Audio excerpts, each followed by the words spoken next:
And coming up this morning on DC News Now, we're learning more about what led to officers pulling the trigger on a suspect in Southeast DC, who that person is, and what the police chief had to say about the officers following that shooting. Plus, parents being held responsible for securing their guns. The details of a new bill making its way through the Virginia General Assembly. But first, Brittany, good morning. Good morning. Rise and grind, DMV. We are waking up to some light sprinkles across portions of the area, but the good news is rain will be moving out as we head through your Sunday evening. So keep it here. Full check of that is coming up. Sunday, just be with family, watch the game, have fun. Hopefully the Chiefs win. We can get that dub. We come down here to support the 49ers. We're going to take that Super Bowl home. Definitely, we're going to take it home. We got to take it home. And a sea of red overtaking Nevada for Super Bowl 58. We are live in Las Vegas as the Chiefs and the 49ers prepare to battle for that ring. You're watching the station covering all of the DMV. This is DC News Now. It is 8 o'clock on the dot, and it is big game day. Check out this live look at the Sphere in Las Vegas. The city lit up this morning, literally and figuratively, as the fans and the teams prepare to find out who's taking home that Lombardi Trophy tonight. But here at home in the DMV, we want to say good morning, everyone. Thank you so much for joining us on DC News Now. I'm Tosin Fakile. Welcome to Usher Day.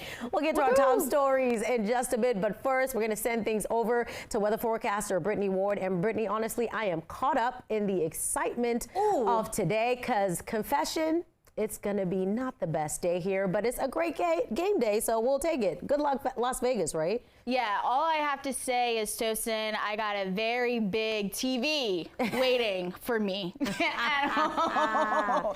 Because if we had it our way. If we had it our way, we would be trading places with Vegas right now. That's right. Because they are seeing clear skies and cooler temperatures, whereas though us, well, we're not really seeing that. We're seeing clouds as well as a few light sprinkles across portions of the DMV. So stepping out the door at this hour, just make sure you have the umbrella on hand. The good news is the showers won't be sticking around for too long. By tonight, we will start to see drier conditions, but it's all thanks to this frontal boundary that just stalled off to our south.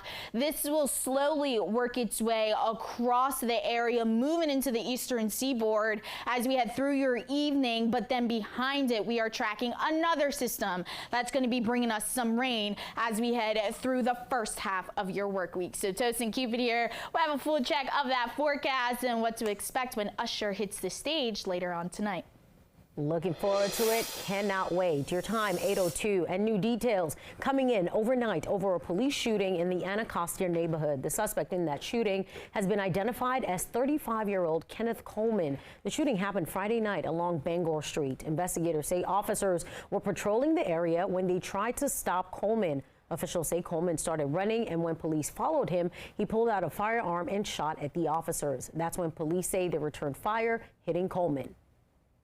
We've heard from our community members over and over and over again that they want to see us present in these places, and we are here. Our officers were exactly where we needed them to be, doing exactly what we needed them to do in this particular area.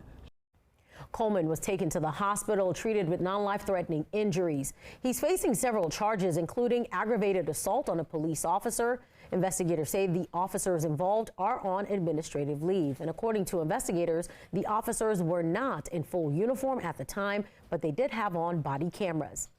And staying in the district, police are searching for suspects in a deadly shooting. The shooting happened just before 10 p.m. last night inside an apartment on Rome Street Northeast. 4 people were shot. Police say they found one person dead inside the building and found another injured outside. Officials say the 2 other victims took themselves to the hospital. The person who was killed has been identified as 22-year-old Dante Dudley. Officials say the other victims all have non-life-threatening injuries. And new details this morning on a massive fire that caused severe damage to an historic building in Frederick, Maryland. This is video of the scene provided to DC News Now by Team Prus. The blaze broke out on South Carroll Street in a 2-story building containing an antique store. No one was in the building at the time of the flames. Officials say it took over 120 firefighters to put out the fire. 2 firefighters have minor injuries. We're told no one else was injured. Right now, the cause of the fire is under investigation. And DC Fire and EMS sharing images of an overnight fire in Southeast. Take a look at this. This is a 4-story apartment on 19th Street. Officials say no one was injured or displaced because of the fire. The cause is still being investigated. And meantime, Montgomery County Fire and Rescue are sharing some tips this morning to keep yourself safe before and during a fire. First, they say always close the door before you go to bed. Shutting the door slows the fire down, they say, and stops it from entering your bedroom. Make an escape plan and discuss it with everyone in your home. When possible, find at least 2 ways out of every room in your home and teach any children how to escape on their own in case you cannot help them. Your time is 8:04 in Virginia. A bill notifying Virginia parents who own firearms about safely storing those guns just passed in the state Senate. The bill requires school boards to inform parents that the responsibility falls on them to keep those firearms secure. School boards also have to stress the risks of not storing guns correctly and provide parents with statistics relating to gun-related accidents, injuries, and death among juveniles. The bill also would require school boards to develop and implement a policy sending a text or email with that information within 30 days of the first day of the school year to parents of each child in a school. It requires the notification be done annually. The House version of the bill passed in the Virginia State House 54-45 at the end of January. And still in Virginia, state police are stepping up patrols on I-66 this weekend. Officials say the big game weekend is a great time to tackle bad driving behaviors. It's all part of an effort to reduce the number of fatal crashes to 0 during traffic enforcement periods and lower overall deaths by 10%. Enforcement focuses on 4 key causes of fatal crashes: distracted or impaired driving, speeding, and not wearing a seatbelt.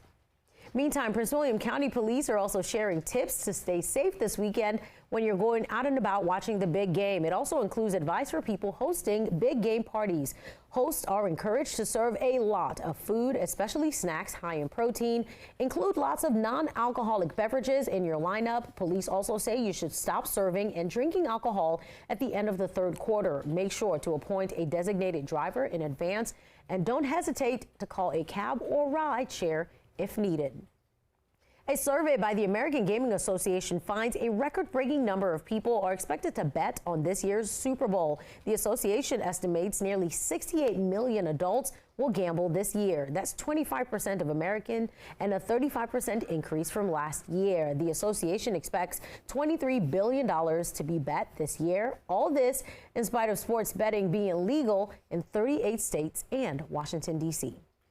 Look, I think that more and more people wager on the Super Bowl in some capacity, right? Whether that's people actually putting money down on the game at sports books or betting for Super Bowl squares or just doing some fun bets with their friends at parties. Everyone has something, some reason probably that they're watching the Super Bowl, whether it's the commercials or the actual game or the halftime. A spokesperson with FanDuel says they set a record 45,000 bets per minute during last year's Super Bowl. They expect more than 60,000 bets per minute today. And while all eyes are on the Chiefs and the 49ers today in Vegas, we are highlighting a quarterback who not only broke records in the big game in 1988, but made history. Doug Williams was the first African-American quarterback to play in and win the nation's most celebrated sporting event. Our Leonard and Fleming sat with the Washington legend in Ashburn. It was a game certainly that I remember watching on television. Williams came in as the big underdog, but he proved not only could he handle the quarterback role that had been elusive for many black men before him, but he thrived and made special history. So I understood what the impact was to black America. There's no doubt in my mind. Doug Williams made history on January 31st, 1988 in San Diego when he became the first black quarterback to start and win a Super Bowl, a game on the world stage against the favored Denver Broncos. The impact of the black Americans and even some white folks in America, you know, they was pulling for me too. And it wasn't his first time making history. He was also the first black quarterback chosen in the first round of the NFL draft by the Tampa Bay Buccaneers in 1978. I never thought any other quarterback from a mental standpoint, from a physical standpoint, was better than me. And he proved it, taking the Bucs to the NFC Championship game in 1979. But a contract dispute caused him to sit out the 1983 season. And then in 1986, Washington, under legendary coach Joe Gibbs, who was Williams' offensive coordinator in Tampa, came calling. And in 1987, he was named the starter for the playoffs that led to the Super Bowl.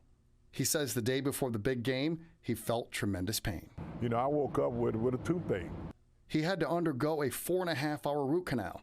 He didn't want to miss his lucky bag of Hershey Kisses. Now, I stayed up most of the night, and I found a way. And in the second quarter of the game, Williams exploded. Boom, 1 touchdown. Boom, 2 touchdowns. Boom, 3 touchdowns. Williams was named Super Bowl MVP and the first black quarterback to hold that trophy. And to this day, people still vividly remember number 17's actions that day. It's kind of like to them, Barack Obama getting elected president, Jackie Robinson playing baseball. Williams says he mentors black quarterbacks and his phone is always open to them, and that includes Kansas City Chiefs star quarterback Patrick Mahomes, who is playing in Sunday's game. And black quarterbacks in the league are ones he roots for because, like him, they are often the underdog. Leonard N. Fleming, DC News Now.